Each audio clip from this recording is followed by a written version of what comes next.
O canal Cinecultura apresenta Elenco de The Green Mile revela o que a maioria dos fãs nunca descobriu. Imagine-se caminhando por um corredor frio e austero, onde cada passo reverbera como um lembrete silencioso da tragédia que ali se desenrola. Este é o cenário de A Espera de um Milagre, The Green Mile, um filme que, desde sua concepção, carregou consigo a ousadia de contar uma história profundamente humana em meio ao horror do corredor da morte. Você já se perguntou por que tantos cineastas evitam histórias longas e emocionais como esta? Vamos explorar não apenas as cenas que você vê na tela, mas os bastidores, as escolhas criativas e os símbolos que tornam essa obra um verdadeiro milagre cinematográfico. Prepare-se para mergulhar na jornada de Frank Darabont, Tom Hanks, Michael Clarke Duncan e todos os envolvidos, para entender como um filme aparentemente arriscado se tornou um clássico moderno. O risco de Darabont e o papel de Tom Hanks. Frank Darabont, já conhecido por sua adaptação de Um Sonho de Liberdade, The Shawshank Redemption, voltou sua atenção para outra obra de Stephen King, The Green Mile. Porém, o sucesso de crítica de Um Sonho de Liberdade não se traduziu imediatamente em confiança dos estúdios. Após o desempenho de bilheteria considerado modesto em seu lançamento, muitos executivos começaram a duvidar da viabilidade de outra produção longa, baseada em um livro pesado e emocional. Foi nesse clima de hesitação que A Espera de um Milagre quase não saiu do papel. Darabont, porém, manteve-se firme. Acreditava que cada minuto de narrativa era essencial para transmitir a profundidade dos personagens. Em diversas reuniões, defendeu que cortar cenas, por mais bem intencionadas que fossem, comprometeria a construção gradual da empatia e do suspense. Exibir trechos de bastidores das reuniões de Darabont com os produtores, em preto e branco, com legendas de destaque. Você conseguiria imaginar um filme de 3 horas sendo aceito hoje em dia sem hesitações? Seu desafio era duplo: conquistar o apoio do estúdio e manter a integridade do material original. Foi então que Tom Hanks entrou em cena, não apenas como protagonista, mas como catalisador para a aprovação do projeto. Conhecido por seu prestígio e influência em Hollywood, Hanks garantiu que os executivos escutassem atentamente as propostas de Darabont. Sua presença deu peso ao projeto, transformando uma ideia que rondava o cancelamento num filme de orçamento elevado. Compartilhe nos comentários se você já soube de outro filme que quase não saiu do papel, qual história quase ficou esquecida. Mesmo com a garantia de financiamento, havia dúvidas sobre a duração do longa, que ultrapassava 3 horas. Para os estúdios, um filme assim representava um risco comercial, menos sessões por dia nos cinemas e a possível perda de público que não se dispunha a permanecer tanto tempo na sala. Cada minuto adicional significava menos sessões diárias. Darabont, porém, recusou-se a ceder. Convencido de que essa extensão era o único modo de mergulhar o espectador naquela atmosfera sufocante e emocional, manteve todos os atos principais. Inserir um gráfico breve comparando a duração de outros filmes de sucesso na época. Esse compromisso custou caro. Estúdio, produtores e elenco sabiam que estavam apostando alto, mas ao final revelou-se a decisão correta para preservar a alma da história. Diferentemente de Um Sonho de Liberdade, que se beneficiou de uma prisão real em Ohio para suas filmagens, Darabont e o designer de produção Terrence Marsh optaram por construir do zero o icônico Corredor da Morte, batizado no filme como The Mile, o Corredor Verde. Essa escolha não foi meramente estética. O objetivo era criar um espaço completamente adaptado às necessidades narrativas, onde cada detalhe reforçasse a tensão e a crueza da experiência carcerária de 1935. Terrence Marsh dedicou-se a pesquisas históricas minuciosas para recriar não só a arquitetura, mas também a atmosfera sonora e tátil de uma penitenciária dos anos 30. As lâmpadas pendiam do teto por fios aparentes. O chão era revestido de linóleo na tonalidade exata de verde desbotado. Foi dessa escolha que surgiu o nome do corredor. Esse piso, além de cruelmente cínico, verde num ambiente de execução, ajudava a destacar o contraste entre a esperança de redenção e a realidade sombria daqueles que passavam ali. O cenário foi projetado para causar uma sensação crescente de opressão. Quanto mais o personagem avançava pelo corredor, mais estreito e iluminado ele se tornava, levando o público a vivenciar o peso emocional da proximidade com a cadeira elétrica. Falando na cadeira elétrica, apelidada de Old Spark no filme, ela foi meticulosamente construída para simular a fumaça, o brilho dos eletrodos e o som metálico que antecede a desligação da vida. Tudo foi pensado para que, quando chegasse o momento da execução, a cena atingisse um grau de realismo quase claustrofóbico. Para aumentar ainda mais a imersão, Darabont convidou o elenco a passar uma tarde inteira em silêncio absoluto dentro de uma réplica parcial do corredor. Sem luzes completas, sem calor controlado, sem ruídos. Apenas o som dos próprios passos e a sensação de isolamento. Você acredita que essa experiência foi determinante para a verossimilhança das atuações? Essa vivência permitiu que cada ator sentisse na própria pele a tensão de quem trabalha diariamente naquele ambiente e carregasse essa sensação para suas interpretações. Tom Hanks como Paul Edgecombe. Para Tom Hanks, interpretar o guarda-chefe Paul Edgecombe significava ir além do uniforme azul e do olhar sóbrio. Hanks desenvolveu um backstory detalhado para seu personagem, imaginando que Edgecombe era um veterano da Primeira Guerra Mundial. Essa memória de traumas de batalha explicava a calma quase estoica que Paul exibia, bem como sua aversão a sentimentos de crueldade. Ele sabia, pela experiência na Europa, que a violência pode se tornar uma rotina devastadora. Durante as filmagens, sempre que Paul enfrentava dilemas éticos, Hanks consultava mentalmente essa versão veterana, permitindo que a hesitação e a compaixão emergissem de forma autêntica. Já passou pela experiência de criar um backstory para um personagem em alguma situação? Compartilhe sua experiência. Michael Clarke Duncan como John Coffey. A história de Michael Clarke Duncan é, em si, quase tão milagrosa quanto a do filme. Antes de estrelar como John Coffey, Duncan trabalhava como escavador de valas e, ocasionalmente, como segurança de celebridades. Uma função que o colocava cara a cara com o cotidiano mundano de Hollywood. Sua audição para interpretar Coffey ficou marcada como lendária. Nervoso, Duncan inicialmente gaguejava, mas algo na sensibilidade de sua voz, profunda e suave ao mesmo tempo, comoveu todos na sala. Você consegue imaginar a energia naquele momento? Um gigante suave dominando o ambiente apenas com a voz. Para incorporar a vulnerabilidade de Coffey, ele passou dias visitando hospitais, observando pacientes em sofrimento. Queria entender como a fragilidade humana se manifestava fisicamente e mentalmente. Simultaneamente, trabalhou com um coach de atuação para equilibrar essa fragilidade com a força sobrenatural que o personagem exibia em suas curas. Durante as filmagens, as orientações de Tom Hanks foram cruciais. Hanks o incentivava a confiar em sua própria sensibilidade, lembrando-o de que a verdadeira força de Coffey estava em seu coração, não em seus músculos. O resultado foi uma interpretação que rendeu a Duncan indicações ao Oscar de melhor ator coadjuvante e ao Globo de Ouro. Sucesso que transformou sua carreira e abriu portas para papéis mais desafiadores. Você se lembra da primeira vez que viu Michael Clarke Duncan como John Coffey? Como essa performance impactou você? Doug Hutchison e a crueldade de Percy Wetmore. Percy Wetmore, o guarda sádico que faz da vida dos presos um inferno, ganhou vida graças à pesquisa pessoal de Doug Hutchison. Ele se inspirou em um bully de sua própria infância, um garoto aparentemente frágil, mas que descobriu prazer no poder que exercia sobre os mais fracos. Hutchison não quis apenas imitar a crueldade superficial. Ele estudou a psicologia de alguém que se alimenta do sofrimento alheio. Para isso, leu diários e entrevistas de agressores reais, buscando entender o vazio emocional que os motivava. Em cena, Percy alterna sorrisos falsos e explosões de raiva. Um retrato fiel de quem encontra prazer na autoridade desmedida. Já teve contato com alguém assim na vida real? Como você lidaria com esse tipo de personalidade? Antes de A Espera de um Milagre, Michael Clarke Duncan era praticamente desconhecido do grande público. Seu corpo imponente, mais de 1,96 m de altura e quase 160 quilos, contrastava com a doçura da voz, criando uma imagem que intrigava diretores. Trabalhando como segurança e fazendo bicos como escavador, ele mal podia imaginar que seria cotado para um dos papéis mais complexos de sua vida. Sua audição demorou horas. Chegando nervoso, sentou-se, respirou fundo e recitou as falas de Coffey com uma doçura comovente. Quando terminou, o set inteiro permaneceu em silêncio. Todos sentiram que Duncan estava nascendo ali, pronto para provar seu valor como ator. Qual foi o papel de estreia de ator que mais te surpreendeu? Para se preparar, ele trabalhou intensamente com um coach de dialeto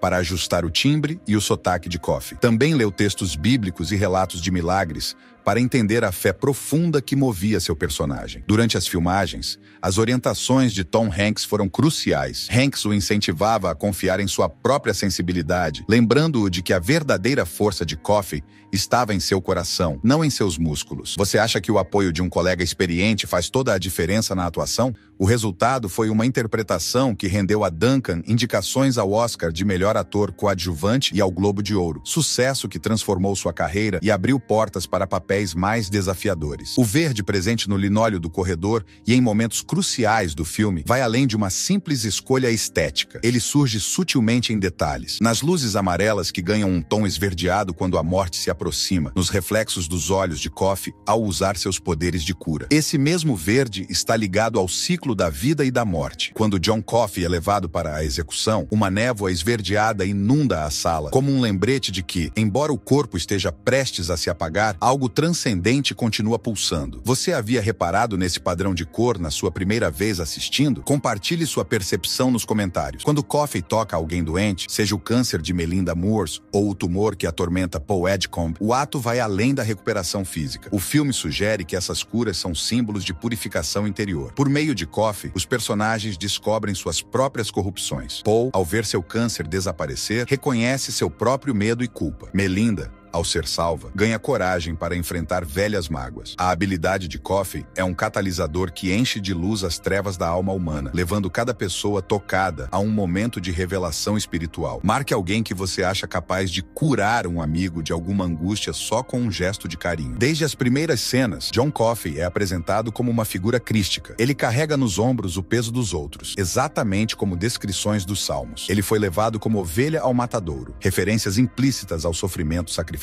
Sua estatura enorme contrasta com seu olhar melancólico, lembrando imediatamente a imagem de um salvador que acolhe o desprezo e o sofrimento alheio. Quando Coffey diz frases como "Eu ouvirei seus gritos no seu coração" ou "Eu vejo a gente lá dentro, Espírito Santo em cada um de nós", a carga espiritual se torna evidente para quem já está familiarizado com passagens bíblicas. Qual frase do filme mais te remete a uma passagem bíblica? Comente abaixo. A cena em que ele remove as correntes antes de ser conduzido à cadeira elétrica assemelha-se a um rito de libertação. A corrente que prende o corpo, mas não consegue aprisionar sua alma. Paul Edgecombe, ao aceitar sem protestar a sentença final, reflete a humildade diante de um plano divino, aceitando que, em última instância, há algo maior que o sistema judicial humano. As confissões de Coffey, como seu medo do escuro, humanizam sua figura divina, lembrando-nos de que até figuras santificadas também experimentam fraquezas. Tudo isso estreita o vínculo entre o espectador e a ideia de que John Coffey não é apenas um prisioneiro, mas um canal de redenção para todos ao seu redor. Se você pudesse curar um medo de alguém com um toque simbólico, qual seria? Mr. Jingles, o pequeno grande símbolo da humanidade. Surgindo como um simples alívio cômico, o camundongo Mr. Jingles evolui para um dos símbolos mais poderosos do filme. Logo no início, quando Edward Delacroix encontra o roedor, a forma como cada guarda trata Mr. Jingles reflete seu caráter. Alguns o maltratam, outros demonstram ternura. Esse teste moral é um microcosmo do debate sobre justiça e compaixão. Se você não protege uma criatura pequena e indefesa, como pode julgar a vida de um homem adulto? A longevidade inesperada de Mr. Jingles, que sobrevive aos poderes de John Coffey, torna-se um lembrete constante do milagre. Mesmo após a morte física de Coffey, o roedor continua vivo, provando que, em um universo regido pela crueldade humana e pela burocracia do sistema prisional, ainda há espaço para o inexplicável. Você acha que Mr. Jingles é o verdadeiro herói silencioso do filme? Deixe sua opinião nos comentários. Cada cena com o Senhor. Jingles ecoa o tema central. A esperança persiste onde menos esperamos. No roteiro de Darabont, o clima não é apenas cenário. É um personagem silencioso que reflete estados de ânimo e presságios. Quando a trama se aproxima de momentos de tensão máxima,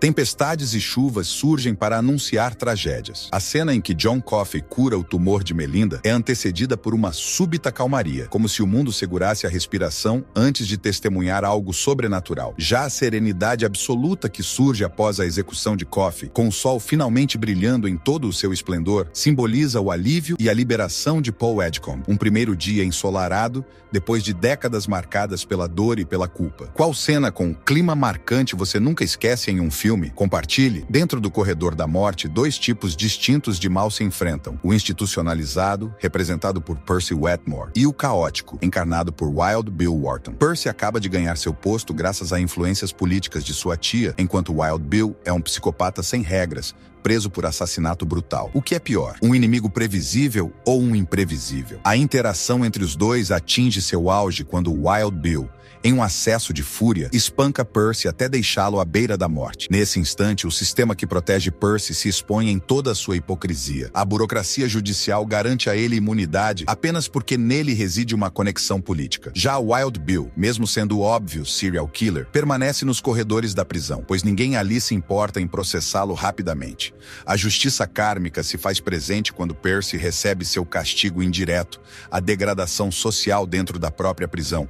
E quando Poe e seus colegas guardas começam a questionar os alicerces de um sistema que protege os poderosos e pune os indefesos. Você acredita em justiça kármica? Já vivenciou algo assim? Se à primeira vista, o milagre parece residir nas mãos de John Coffey, capaz de curar doenças fatais e ressuscitar a esperança, o significado mais profundo é o despertar ético dos guardas. Poe Edgecombe e seus companheiros passam de simples engrenagens da máquina da morte para homens dispostos a arriscar suas carreiras para salvar uma vida inocente. Você já presenciou alguém desafiar regras sociais para defender algo que acreditava ser justo? Quando Poe, consciente de que Coffey é injustamente condenado, compartilha com o colegiado de guardas a convicção de que aquele homem foi punido sem provas, baseando-se apenas em preconceito, ele desnuda a própria falibilidade do sistema. A coragem de dar ouvidos ao coração, em vez de seguir ordens cegamente, traduz-se num milagre moral. A compreensão de que a compaixão é o verdadeiro norte em meio à escuridão da lei. Para John Coffey, o milagre está em encontrar alguém que enxergue sua dignidade e bondade, mesmo quando todo o resto do mundo venera o ódio e o medo. No breve contato que ele estabelece com Poe, existe uma troca profunda. Coffey dá vida, e Poe recebe, em troca, a capacidade de carregar o peso das lembranças por décadas a fio. Esse legado espiritual demonstra que, às vezes, a cura mais poderosa é aquela que ocorre dentro de quem auxilia os outros. Marque alguém que, para você, representa esse milagre moral no mundo real. Os estúdios, preocupados com a extensão do filme, chegaram a sugerir que o épico terminasse após a execução de John Coffey, omitindo por completo o epílogo com o velho Poe Edgecombe. Darabont, no entanto, insistiu em manter as cenas que se passam nos anos 90, onde Poe, já idoso, reflete em seu jardim sobre a vida que viveu. Uma vida marcada pela presença emocional de Coffey. Você acha que o filme ficaria incompleto sem esse epílogo? Essa sequência é crucial para mostrar o peso dos eventos. Sem ela, o público não compreenderia plenamente o fardo que Poe carrega, nem o quanto os encontros no corredor da prisão moldaram suas décadas seguintes. Curiosamente, as cenas do Poe idoso foram as primeiras a serem filmadas, para que Darabont pudesse registrar as reações sinceras de Hanks, sem ele ainda ter passado pela experiência integral de rodar toda a história principal. Além do epílogo, algumas cenas secundárias foram cortadas para manter o ritmo geral. Entre elas, destacam-se o primeiro dia de Poe na prisão, que mostrava sua adaptação rodando pelos corredores e conhecendo rotinas operacionais, e trechos adicionais com Jan Edgecombe, esposa de Poe. Essas cenas, embora enriquecedoras, não alteravam o arco central e foram suprimidas em prol de um corte enxuto, mas que não comprometesse a profundidade dos personagens. Você gostaria de ter visto essas cenas extras? Comente qual cena cortada faria falta para você. Quando A Espera de um Milagre estreou nos cinemas, sua bilheteria foi considerada moderada. Muitos espectadores não estavam preparados para investir quase 3 horas naquela atmosfera sombria e emotiva. No entanto, sua vida para além da exibição nos cinemas foi extraordinária. O home video e as transmissões na TV a cabo transformaram o filme em um fenômeno. Você acha que, hoje em dia, um filme dessa duração encontraria público nas salas de cinema ou seria salvo pelo streaming? Famílias inteiras passavam a noite assistindo à solidão de Poe e ao abraço reconfortante de Coffey, descobrindo na tela uma fonte de esperança. Aos poucos, o longa se consolidou como um clássico moderno, frequentemente citado entre os filmes mais emocionantes já produzidos. O sucesso perene de The Green Mile se explica por sua capacidade de abordar temas universais: justiça e injustiça, compaixão, morte, fé, redenção, sem oferecer respostas prontas ou simplistas. Em vez disso, Darabont e sua equipe confiaram na inteligência e na emoção do público, deixando pequenas lacunas para que cada espectador preenchesse com suas próprias reflexões. Quais temas universais deste filme mais tocam você? Compartilhe sua experiência. A cena final, com aquele sol brilhando sobre o túmulo de John Coffey, não é apenas um desfecho, capricho, mas uma convocação para que cada um de nós reflita sobre nossas próprias cadeiras elétricas metafóricas, julgamentos prévios, medos irracionais e a incapacidade de enxergar a humanidade no outro. Qual cadeira elétrica você acha que precisa desconstruir em sua própria vida? Às vezes, um filme não é apenas uma obra de arte, mas algo que parecia oculto, aguardando ser revelado. A espera de um milagre vive nesse limiar, descoberto, mas não inventado. Cada ator, cada diretor e cada membro da equipe contribuiu para que aquela prisão verde ecoasse nos corações do público de maneira autêntica e impactante. Desde a ousadia de Frank Darabont, recusando-se a cortar o filme apenas para agradar aos investidores, até a compaixão silenciosa que Michael Clarke Duncan imprimiu em John Coffey, tudo converge para mostrar que, mesmo em cenários de extrema crueldade, a humanidade pode encontrar modos de sobreviver e se redimir. Hoje, quando revisitamos esse clássico, não vemos apenas um drama prisional. Vemos um espelho que reflete nossas próprias falhas éticas e nos desafia a escolher a compaixão em vez do juízo. Se você ainda não experimentou aquela sensação abafada que toma conta quando Tom Hanks suspira ao narrar, ou se ainda não sentiu o medo e a ternura no olhar de John Coffey, permita-se entrar naquele corredor verde, por mais sombria que seja a jornada. Deixe nos comentários como este roteiro mudou sua forma de enxergar o filme. E se você gostou deste vídeo, não se esqueça de curtir, compartilhar e se inscrever para mais análises que vão além da tela.